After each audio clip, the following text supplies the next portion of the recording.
October 2024. A storage facility manager opens an abandoned unit that hasn't been paid for in 11 years. Inside, among boxes of old equipment, he finds what appears to be a memorial sculpture of a sleeping child. 8 weeks later, he notices something impossible. The sculpture's hair has grown 6 inches. When investigators run DNA tests, they discover the horrifying truth. This isn't a sculpture. It's a 12-year-old girl who vanished 26 years ago, and the person responsible has been dead for over 2 decades. Before we continue, I just want to say thank you for taking the time to hear my story. If you're comfortable, let me know where you're listening from and what time it is where you are. Now let me tell you my story. Darnell Washington had worked at Secure Store Portland for 8 years, and in that time, he'd seen plenty of abandoned storage units. People fell behind on rent, stopped responding to notices, and eventually their belongings were cataloged and disposed of according to state law. It was always a bit sad, going through someone's forgotten possessions, but it was part of the job. Unit 447 had been abandoned longer than most. The rent had gone unpaid since 2013, 11 years of accumulating late fees and certified letters that were never answered. The name on the rental agreement was R. Finch, with an address that turned out to be a vacant lot and a phone number that had been disconnected for years. After a decade of trying to contact the renter, company policy allowed Secure Store to take possession of the contents. It was Darnell's job to catalog everything inside before disposal. On a gray Tuesday morning in October, he cut the lock on Unit 447 and rolled up the door. The unit was 10 by 15 feet, climate-controlled, and packed with boxes and equipment. Darnell turned on his work light and began photographing everything for the legal documentation. Most of the boxes contained old medical supplies, taxidermy tools, glass jars of chemicals with faded labels, and various pieces of vintage equipment that Darnell couldn't identify. Then, in the back corner, he found the wooden crate. It was larger than the other boxes, about 4 feet tall and 3 feet wide, made of solid wood with careful joinery. Unlike everything else in the unit, which was dusty and randomly packed, this crate had been sealed with professional care. A brass plate on the side read, "Memorial Art Piece, Commissioned Work 1998, Handle with Reverence." Darnell's curiosity got the better of him. He pried open the crate carefully, shining his light inside. What he saw made him take an involuntary step back. Inside the crate, nestled in custom-fitted padding, was a life-size sculpture of a child. At first glance, it appeared to be an art piece, the kind of thing you might see in a museum or gallery. The figure was positioned as if sleeping, lying on its side with hands folded peacefully. It was a young black girl, dressed in everyday clothes from the 90s. Jeans, a purple sweater with a flower design, white sneakers. The face was serene, eyes closed, features delicate and perfectly rendered. Her hair was styled in box braids that fell to her chin, but something about it felt profoundly wrong. Darnell had seen plenty of sculptures and art pieces in his life. This was different. The skin looked too real, had a texture that wasn't quite like painted resin or carved wood. The hair looked genuinely human. Even the small details were unsettling. The fingernails looked like they'd grown naturally. The eyelashes appeared real. There were tiny beauty marks on the cheeks. He took several photographs, documented the crate's position and contents, and carefully closed it back up. According to protocol, he needed to research the potential value of items before disposing of them. If this was a legitimate art piece, it might be worth something. He loaded the crate onto a dolly and wheeled it to the facility's back office, where items of potential value were temporarily stored. The sculpture ended up on a shelf in the climate-controlled section of the office, still in its crate but with the lid propped open so Darnell could show his supervisor. Over the next few days, several staff members came by to look at it. Everyone had the same reaction: fascination mixed with profound unease. "That's the most realistic sculpture I've ever seen," said Carlos, one of the front desk staff. "But man, it's creepy as hell. Who makes something like that?" "Maybe it's for a movie?" suggested Maria, the evening shift supervisor. "Special effects piece or something?" Darnell researched memorial art, trying to find similar pieces. He found some information about memorial sculptures and remembrance art. but nothing quite like this. Most memorial pieces were abstract or stylized. This was photorealistic in a way that crossed into the uncanny valley. 2 weeks after finding the sculpture, Darnell was doing paperwork in the back office when Carlos stuck his head in. "Hey, is it just me, or does that sculpture look different?" he asked. Darnell glanced over at the crate. "Different how?" "The hair. I swear it looks longer than when you first brought it in." Darnell laughed. "Hair doesn't grow on sculptures, man." But later, after Carlos had left, he found himself walking over to the crate. He pulled up the photos he'd taken on the day he'd opened the unit and zoomed in on the sculpture's face. In the original photo, the braids were chin length, maybe 6 inches long. He looked at the sculpture now. The braids definitely looked longer. They touched the shoulders, maybe even a bit past them. "That's impossible," Darnell thought. He was remembering it wrong. The photos must not show the full length of the hair because of the angle, but over the next few weeks, he couldn't shake the feeling that something was changing. He started taking photos of the sculpture every few days, always from the same angle, always with a ruler in the frame for scale. He told himself he was being ridiculous, that he was just documenting a weird art piece, that there was a rational explanation. By week 4, the evidence was undeniable. He laid out the photos on his desk in chronological order. The braids were growing. In the first photo, they were chin length. In the most recent photo, taken that morning, they reached mid-back. He measured carefully on each photo using the ruler as reference. 6 inches of growth over 8 weeks. Darnell felt cold sweat on his palms as he stared at the photos.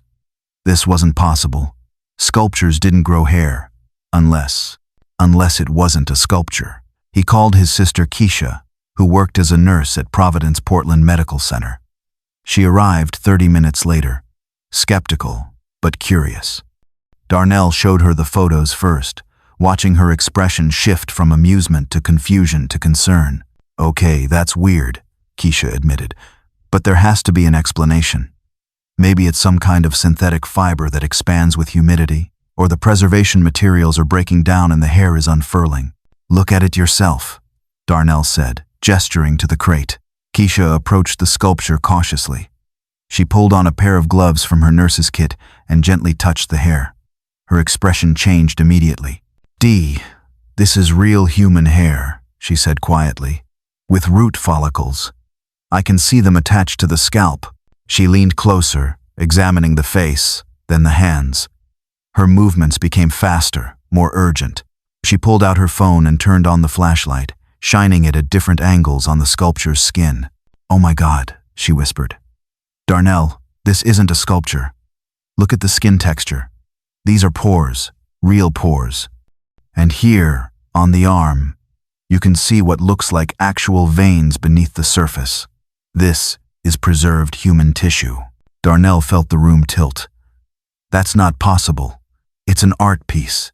It came from a storage unit with a label that said memorial art." "Memorial art, made from an actual person," Keisha said, her voice shaking. I think this is a preserved human body. A child. We need to call the police right now." The next hour passed in a blur of phone calls and waiting. Portland police arrived first, followed by detectives and a forensic team. The sculpture, still in its crate, was treated as a potential crime scene. Darnell gave his statement multiple times, explaining how he'd found it, showing the rental records for Unit 447, providing all the photos he'd taken. A forensic technician brought a portable X-ray machine. They took images right there in the office, and Darnell saw the detective's face go pale as she looked at the results. "We need to transport this to the medical examiner's office immediately," the detective said. "This is human remains." The sculpture, carefully crated and sealed, was loaded into a police van. Darnell was asked to close the facility office for the day and to provide access to Unit 447 for a complete forensic search. He stood in the parking lot, watching the van drive away, trying to process what had just happened. He'd spent 8 weeks with human remains on a shelf in his office, thinking it was art. The thought made him physically ill. At the medical examiner's office, Dr. Rachel Martinez conducted a thorough examination. The CT scan confirmed what the X-ray had suggested. This was the preserved body of a human child, female, approximately 11 to 13 years old. The preservation technique was sophisticated but unusual, a combination of embalming, desiccation, and some kind of polymer coating that had been applied to create the lifelike skin appearance. But the preservation was failing. The chemicals were breaking down. Decomposition had reactivated at a microscopic level, and the body's tissues were slowly degrading. This process was causing the skin to contract slightly, which made the hair appear to be growing as more of the hair shaft was exposed from the scalp. Based on the decomposition rate and the chemical compounds used, I'd estimate death occurred approximately 25 to 30 years ago. Dr. Martinez told Detective Laura Bennett, who'd been assigned to lead the investigation, probably sometime in the mid to late 1990s. The preservation work was done by someone with significant expertise in both taxidermy and embalming. "Can we get DNA?" Bennett asked. "Yes. The hair has viable root follicles, and we should be able to extract DNA from them. It'll take a few days to process." Detective Laura Bennett had been with Portland Police for 20 years, the last 8 specializing in cold cases involving missing children. She was a white woman in her mid-40s, with sharp eyes and a reputation for being thorough and relentless. She'd seen terrible things in her career, but this case had a particular horror to it. Someone had taken a child, preserved the body like a museum specimen, and stored it in a rented unit for decades. She started with the storage unit rental records. R. Finch had rented Unit 447 in November 1998, paying cash for a year up front. The rental had been renewed sporadically, sometimes late, always in cash or money order, until 2013 when the payments stopped. The address on file was 412 Oak Street, which Bennett discovered was an empty lot. The phone number had been disconnected for years. A check of records showed no one named R. Finch at that address, ever. The signature on the rental agreement was nearly illegible, and when Bennett ran variations of R. Finch through databases, she found nothing useful. It was clearly an alias. The forensic team processed Unit 447 thoroughly. They cataloged everything: boxes of taxidermy supplies, embalming fluids, preservation chemicals, veterinary surgical tools, jars of various compounds with handwritten labels, and equipment that suggested someone had been running a preservation business. Among the items, they found business cards. Finch Curiosities and Preservation Services, they read. Memorial art, taxidermy, restoration work, treating death with reverence. There was a phone number but no address. Bennett ran the phone number. It had been active from 1995 to 2003, registered to a Richard Finch with a P.O. box in Portland. After 2003, it was disconnected. She dug deeper into Richard Finch.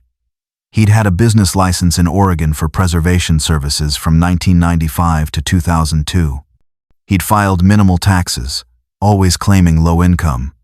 In 2003, he'd passed away in a single car accident on Highway 101 Inches, California. No living relatives were listed. His business assets had been minimal, sold off to pay debts.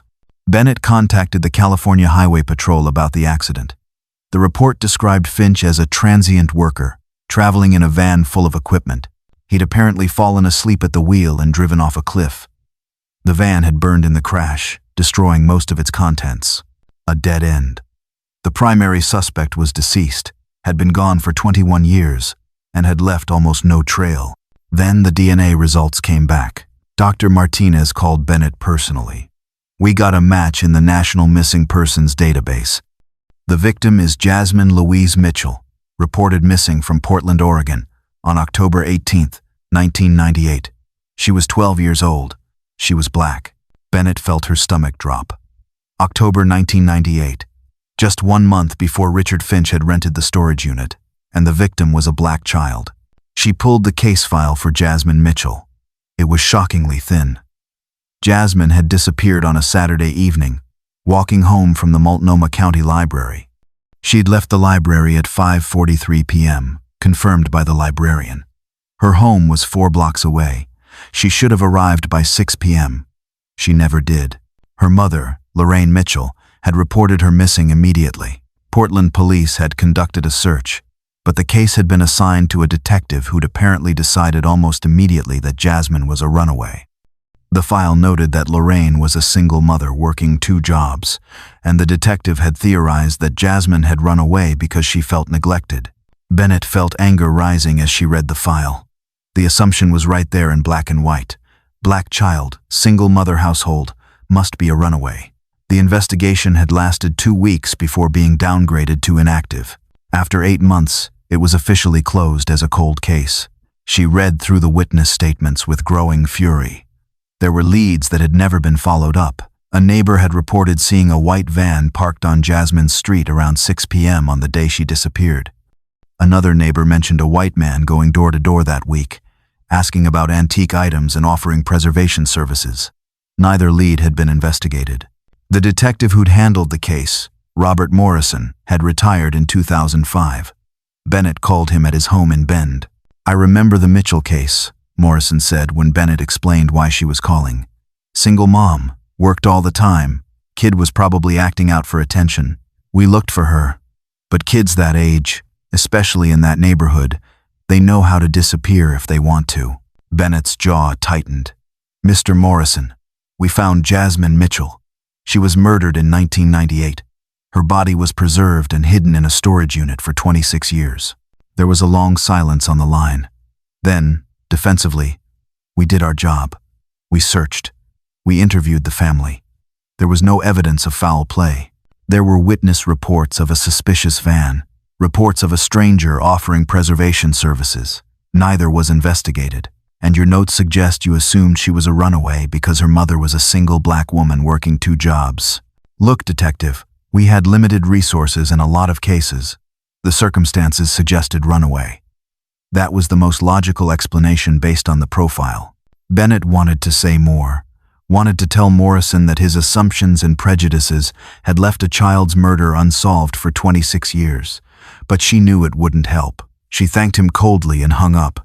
She had a much harder phone call to make. Lorraine Mitchell still lived in the same house where Jasmine had grown up, a modest 2-story in the Montevilla neighborhood. Bennett drove there in the late afternoon, dreading what she had to do. Lorraine answered the door. A black woman in her mid-50s with graying hair pulled back in a neat bun and kind but tired eyes. She was wearing scrubs from her job as a nursing assistant and holding a cup of tea.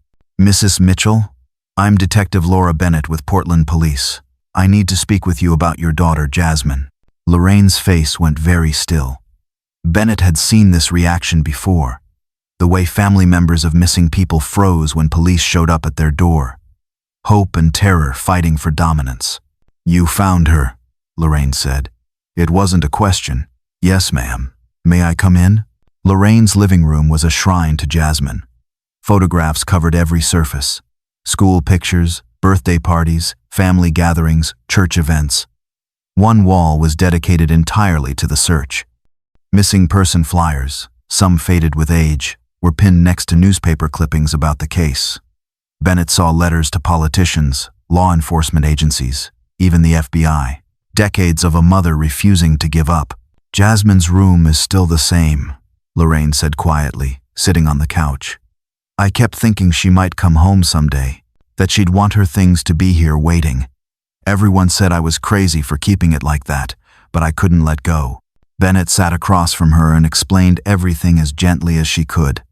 The storage unit, the discovery, the preservation, the DNA match. With each revelation, she watched Lorraine's face, saw the hope drain away, saw grief settle in its place. When Bennett finished, Lorraine was silent for a long time. Then she said, "I always knew she didn't run away." Jasmine was excited about Halloween.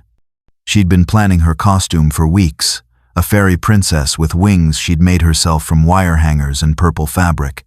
It was hanging in her closet, ready to wear. She would never have left without it. "I'm so sorry, Mrs. Mitchell. I know this doesn't—" "Everyone said I was in denial," Lorraine continued, her voice steady despite the tears streaming down her face. "The police, my family, people at church. They said I needed to accept that Jasmine had run away, that she'd chosen to leave because I worked too much, because she was unhappy. But I knew my daughter. She understood why I worked 2 jobs. She knew I was doing it for us, for her future. She wasn't angry. She wasn't the kind of child who would just disappear." She stood and walked to a bookshelf, pulling down a worn notebook. This was Jasmine's diary from that year. I found it after she disappeared. The last entry was from the day before she vanished. Do you want to know what it says? Bennett nodded. Lorraine opened to the marked page and read, October 17th, only one more day until the weekend. Mama said she'll take me to get a pumpkin tomorrow after I get back from the library. I want to carve the scariest face ever this year. Maybe I can convince her to let me do 2 pumpkins. Halloween is going to be so much fun. Me and Destiny are going trick-or-treating together. I finished my fairy princess wings today. They look so good. I can't wait for Mama to see me in my costume. I'm going to save half my candy for her because she works so hard and deserves treats too. Lorraine closed the diary, her hands trembling. Does that sound like a child planning to run away, detective? No, ma'am, it doesn't. Do you know what the detective told me back in '98? Lorraine's voice was quiet but filled with pain. He said that black girls from single-parent homes run away all the time. He said I should check with relatives down south, that maybe Jasmine went to stay with family. He said kids like her often fall through the cracks. Kids like her. My baby girl was a straight-A student. She sang in the church choir. She tutored younger kids at the community center. But to him, she was just another statistic. Bennett felt shame wash over her. Even though she hadn't been the detective on the case, she was part of the same system that had failed Jasmine.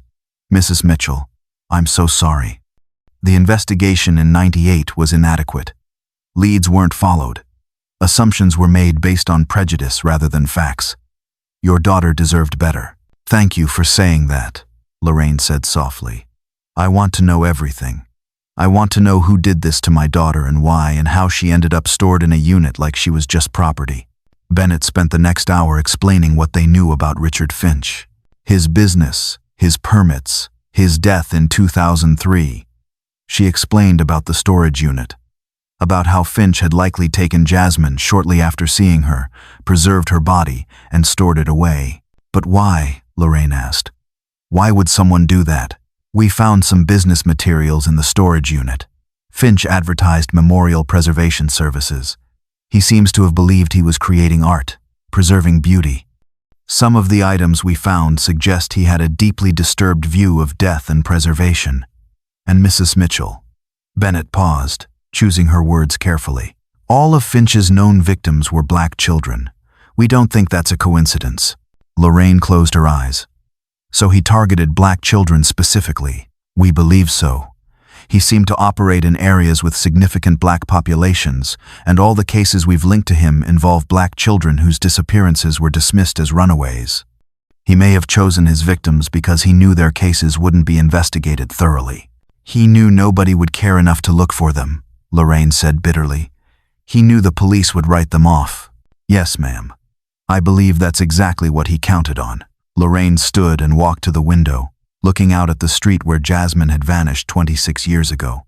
I spent half my life searching for her. I put up flyers every year. I called the police every month for the first 5 years. I hired a private investigator and went into debt trying to find answers. And the person who did this to her, he got to live free for 5 more years before dying in an accident. Where's the justice in that? Bennett had no answer for her. Over the next weeks, Bennett continued to investigate. Even though the primary suspect was deceased, she needed to know the full story, needed to understand as much as possible for Jasmine's sake and for Lorraine's. She tracked down former associates of Richard Finch. Most remembered him as odd and unpleasant. One woman, who'd worked at a taxidermy supply shop in the '90s, remembered Finch as a regular customer. He was creepy, she said. Always talking about preserving beauty, about how death didn't have to mean the end. But what really creeped me out was the way he talked about black children specifically. He'd say things like, they have such perfect features, or their skin preserves so beautifully. It was racist and disturbing. I was glad when he stopped coming in. Another former associate, a man who'd briefly partnered with Finch on some restoration projects, told Bennett, Richard had this obsession with what he called preserving innocence. But he specifically sought out black children. He'd drive through black neighborhoods, watch playgrounds, follow kids. I confronted him about it once, told him it was wrong. He just smiled and said I didn't understand his art.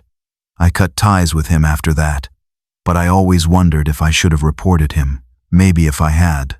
Bennett assured him that even if he'd reported it, given the attitudes of law enforcement at the time, it likely wouldn't have led to an investigation. But she understood his guilt. She obtained business permits filed by Finch over the years. He'd operated in 6 different states between 1995 and 2002. Oregon, Washington, California, Idaho, Nevada, and Colorado. He'd never stayed in one place long, always working out of his van, always paying in cash, always moving on after a few months. And in every location, he'd set up shop in or near predominantly black neighborhoods. Bennett began cross-referencing his locations with missing children cases from that time period. What she found made her blood run cold. In each state where Finch had operated, there were unsolved disappearances of black children around the same time. A 10-year-old black boy in Spokane, Washington, in 1996. A 13-year-old black girl in Reno, Nevada, in 1997. An 11-year-old black girl in Denver, Colorado, in 2000. She pulled those case files. Every single one had been closed as a probable runaway within weeks. Every single one had inadequate investigation. Every single one involved a family that had begged for help and been dismissed. Bennett contacted the detectives handling those cold cases. She shared what she'd learned about Finch, his methods, his storage unit. Several of the detectives were defensive, insisting they'd done their jobs properly. But a few were honest enough to admit that missing black children cases hadn't received the attention they deserved. It was a different time, one retired detective from Spokane told her. We had assumptions about which kids were really in danger and which ones had just run away. Looking back, those assumptions were based on race more than facts. We failed those families. Together, the team of detectives began looking for other units Finch might have rented, other places he might have stored his work. It was like searching for needles in a haystack. Finch had used different names, different addresses, always paid in cash. But slowly, painstakingly, they found traces of him. A storage unit in Sacramento rented under the name R. Finley in 1996. Another in Spokane under Richard Fellows in 1997. Both units had been auctioned off years ago when rent stopped being paid. Meanwhile, the forensic team continued processing the items from Jasmine's unit. They found something significant, hidden in a false bottom of one of the boxes. A journal. The journal was partially water damaged. Many pages stuck together or illegible. But what could be read was damning. Finch had documented his work in clinical detail. The journal entries were disturbing, written in a detached tone that suggested the author saw nothing wrong with what he was doing. October 1998, Portland, perfect specimen acquired. Young black female, ideal proportions, untouched by age's decay. Her features are exquisite, exactly what I've been seeking. Will begin preservation process immediately. This will be my finest work. October 25, 98. Preservation process proceeding excellently. Subject responds well to treatment. The melanin in the skin preserves beautifully, better than lighter specimens. Final result will be museum quality, a memorial to eternal youth and beauty. The racism in the entries was explicit and sickening. Finch had fetishized black children, seeing them as objects to collect and preserve. He'd written about how he chose victims from neighborhoods where nobody asks questions, and how he relied on police indifference to certain communities. Bennett felt sick reading it. Finch had known exactly what he was doing. He deliberately targeted black children because he knew the system would fail them. There were other entries, some illegible, some partially readable. References to previous works and the collection. Mentions of different cities and dates. But the water damage made it impossible to read most of the details. Bennett had the journal examined by forensic document specialists. They used various techniques to try to recover more of the text, including multispectral imaging and chemical treatments. Some additional text became visible, but much remained unrecoverable. What they could read suggested Finch had been doing this for years, possibly as early as 1995. The journal mentioned 6 completed pieces and referenced storage facilities in different states. Bennett met with Lorraine regularly to update her on the investigation. Lorraine deserved to know the truth, all of it, even the parts that were painful.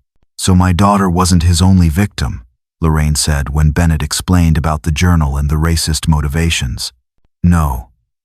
We believe there were at least 5 others, all black children. We're trying to identify them and locate the remains. And this man specifically targeted black children because he knew nobody would look for them." "Yes, ma'am. I'm so sorry. The system failed Jasmine in every possible way." Lorraine was quiet for a long moment. "I want Jasmine home now.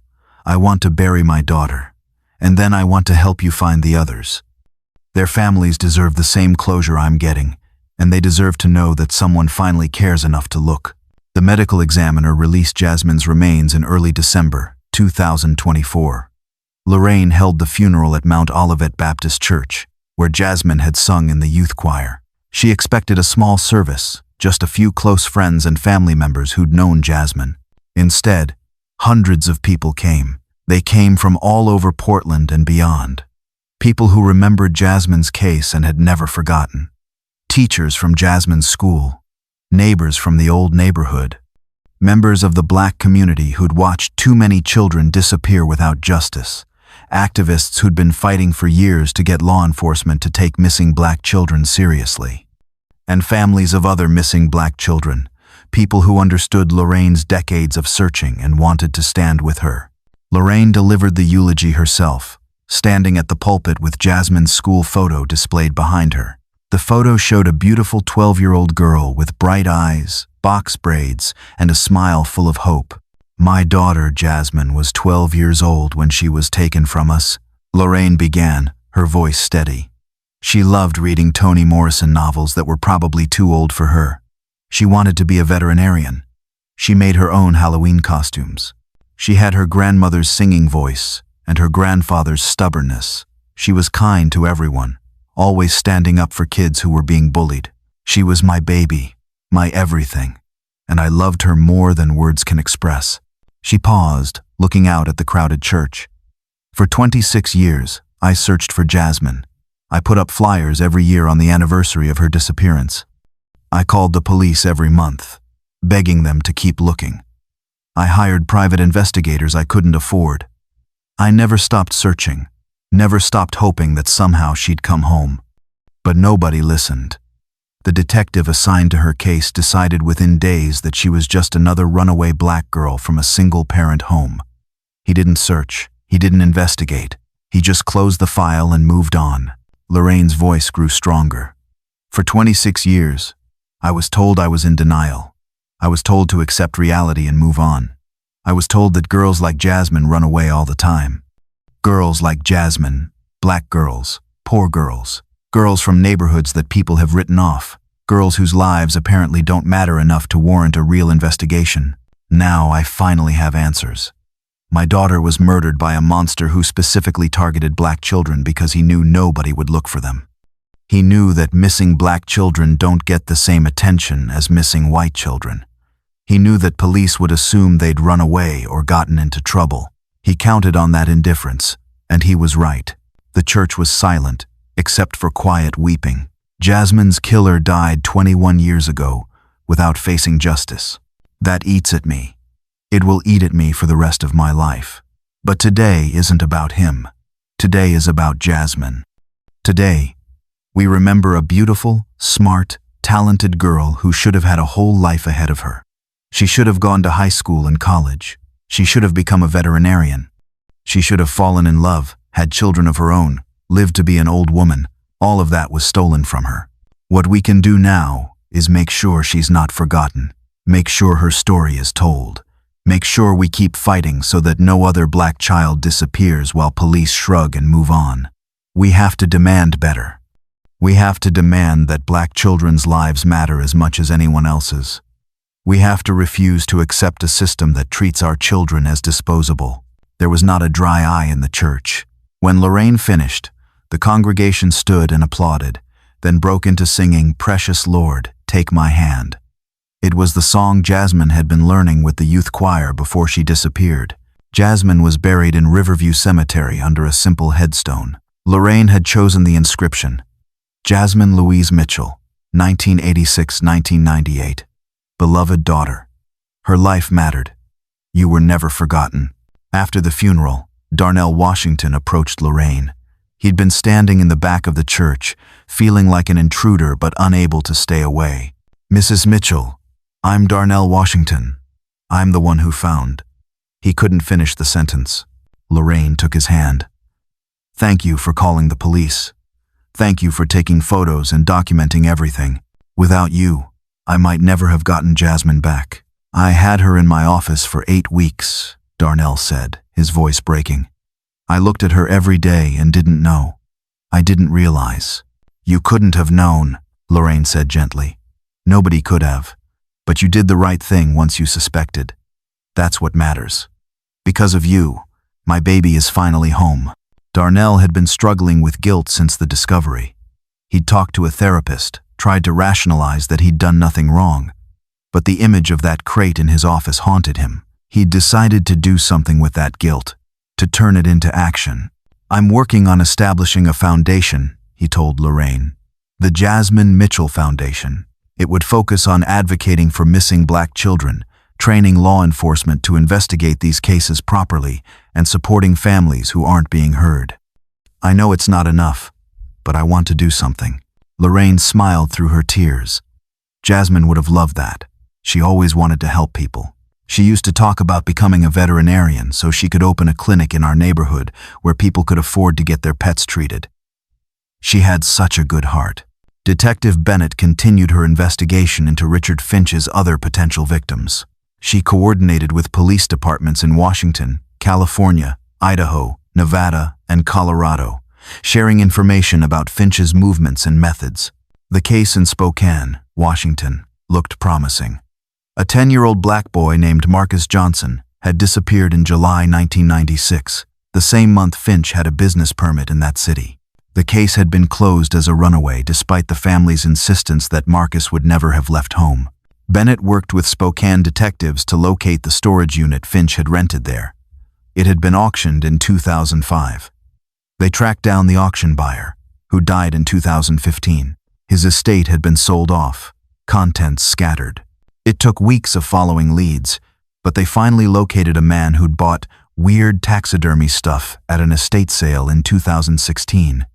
Among the items in his garage was a wooden crate with a brass plate reading, "Memorial Art Piece, Commissioned Work, 1996.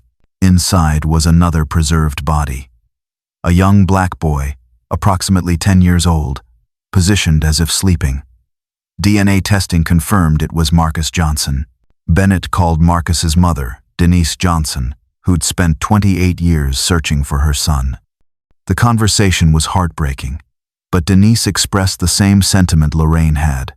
Finally, after decades, she had answers. Finally, someone had cared enough to look. "They told me Marcus probably ran away to join a gang," Denise said, her voice heavy with old pain. "He was 10 years old. A 10-year-old honor student who loved Pokemon cards and wanted to be a scientist. But because we lived in a Black neighborhood, because I was a single mother, they assumed my son was headed for trouble. They stopped looking after 2 weeks. The investigation expanded. Bennett worked with a team of detectives across multiple states, searching for other units Finch had rented, other children he might have taken. It was slow, painstaking work. Many records were incomplete or destroyed. Many trails led nowhere. But they found another victim in Sacramento, California. A 13-year-old Black girl named Shayla Barnes, who'd disappeared from Reno, Nevada in 1997. Her remains were located in a warehouse that had bought storage unit contents at auction. Then another in Denver, Colorado. An 11-year-old Black girl named Brianna Washington, who'd disappeared in March 2000. Her remains were found in a props warehouse where they'd been mistaken for a movie prop for years. 4 victims recovered. 4 Black families finally getting the closure they'd been denied for decades. But Finch's journal had mentioned 6 completed pieces. 2 remained missing, their location unknown, possibly destroyed or still sitting unrecognized in someone's collection. Bennett became obsessed with finding them. She coordinated with the National Center for Missing and Exploited Children, cross-referencing every unsolved case from 1995 to 2003 that matched Finch's pattern: Black children, dismissed as runaways, disappeared from areas where Finch had operated. She worked with Lorraine Mitchell and the other families to raise awareness about missing Black children and the systemic failures in how these cases were investigated. They spoke at conferences, lobbied for policy changes, and worked with Darnell Washington's foundation to improve training for law enforcement. The system failed our children, Lorraine told a room full of police officers at a training session. Not because individual officers were necessarily bad people, but because the system itself was built on assumptions that devalued Black lives.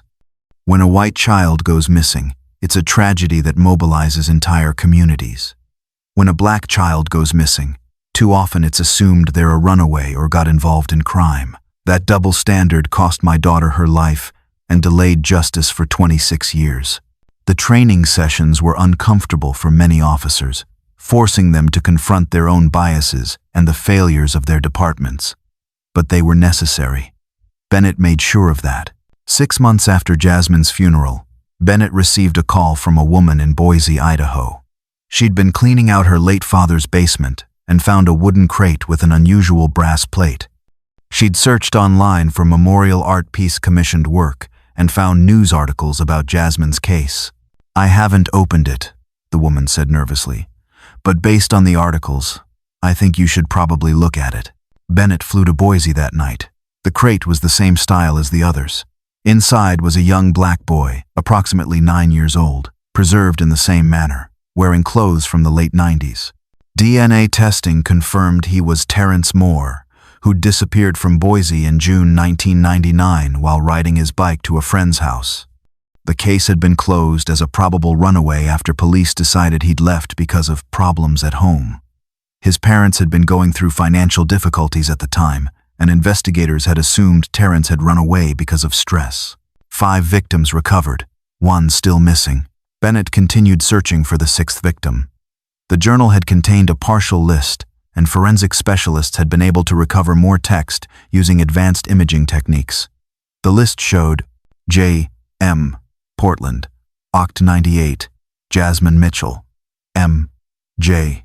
Spokane, July 96, Marcus Johnson, S. B. Reno, Sept. 97, Shayla Barnes, B. W. Denver, March 00, Brianna Washington, T. Boise, June 99, Terrence Moore, K. P. Las Vegas, November 95. The 6th victim, K. P. taken in Las Vegas in November 1995. Bennett searched missing persons databases for that location and time frame. She found a case that matched. Kendra Phillips, 12 years old, Black, disappeared November 4th, 1995. Case unsolved. Family reported her missing, but police investigation was minimal. Bennett contacted Las Vegas Metro Police and requested help locating any storage units Finch might have rented in the area. They found one, rented under yet another alias, that had been auctioned in 2007. Tracking down the contents took months. The auction had been poorly documented. Buyers had scattered. Many had passed away. But Bennett refused to give up. Kendra Phillips deserved to be found. Her family deserved closure. She finally got a break when a retired auction buyer remembered purchasing a crate that matched the description. He'd kept it in his garage for years, thinking it might be valuable. After his wife passed away in 2023, he'd downsized and donated most of his belongings to a local thrift store. Bennett rushed to the thrift store. The crate was there, in the back storage room, waiting to be priced and put on the sales floor. Inside was Kendra Phillips, preserved like the others, wearing a Spice Girls t-shirt and jeans from the mid-90s. 6 victims, all found, all identified, all Black children whose cases had been dismissed, whose families had been ignored, whose lives had been deemed not worth investigating. Bennett organized a memorial service for all 6 children. The families came together, united by their shared loss and their shared experience of being failed by the system that should have protected their children. Lorraine Mitchell spoke on behalf of all the families. "Our children were taken from us by a monster who knew that nobody would look for Black kids from Black neighborhoods. He was right. The police didn't look. Society didn't care. For decades, We grieved alone while our children's cases gathered dust in filing cabinets. But today, we stand together. Today, we say their names: Jasmine Mitchell, Marcus Johnson, Shayla Barnes, Brianna Washington, Terrence Moore, Kendra Phillips. 6 beautiful black children whose lives mattered. 6 families who never stopped searching. 6 cases that should have been solved decades ago, but weren't, because of systemic racism in law enforcement. We can't bring our children back. We can't punish the person responsible because he's been gone for over 20 years, but we can make sure this never happens again. We can demand that black children's lives are treated with the same urgency as anyone else's. We can refuse to accept a system that writes off our children as runaways before even trying to find them. The memorial received national attention. News outlets covered the story, highlighting the systemic failures that had allowed Richard Finch to target black children for years without being caught. Criminal justice reform advocates use the case as an example of how racial bias in policing leads to real harm. Police departments across the country were forced to examine their own practices in handling missing persons cases. Many implemented new protocols specifically designed to prevent the kind of assumptions that had closed Jasmine's case and the others after just days or weeks.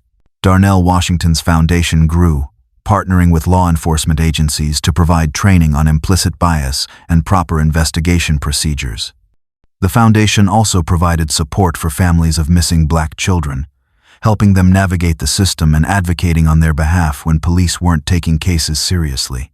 Detective Bennett received recognition for her work on the case, but she deflected the praise. "I was just doing what should have been done in '98, she said. The real heroes are the families who never gave up, who kept searching when everyone told them to move on. They're the ones who made sure their children weren't forgotten." A year after Jasmine's funeral, Lorraine Mitchell stood at her daughter's grave. It was covered in flowers, not just from Lorraine but from strangers who'd been moved by Jasmine's story. There were letters too, from parents of missing children, from activists, from people who'd never met Jasmine but felt connected to her story. "I brought you home, baby," Lorraine said quietly.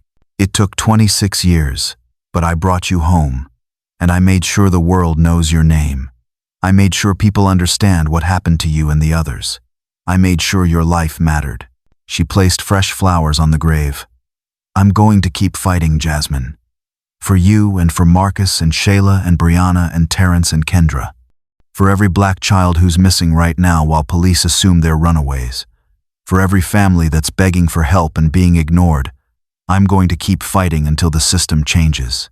Lorraine returned to her car, where Detective Bennett was waiting. They'd formed an unlikely friendship over the past year, bound together by Jasmine's case and their shared commitment to justice. "Ready?" Bennett asked. Lorraine nodded. They were driving to Salem to meet with state legislators about a bill that would require police departments to implement specific protocols for missing persons cases involving children of color.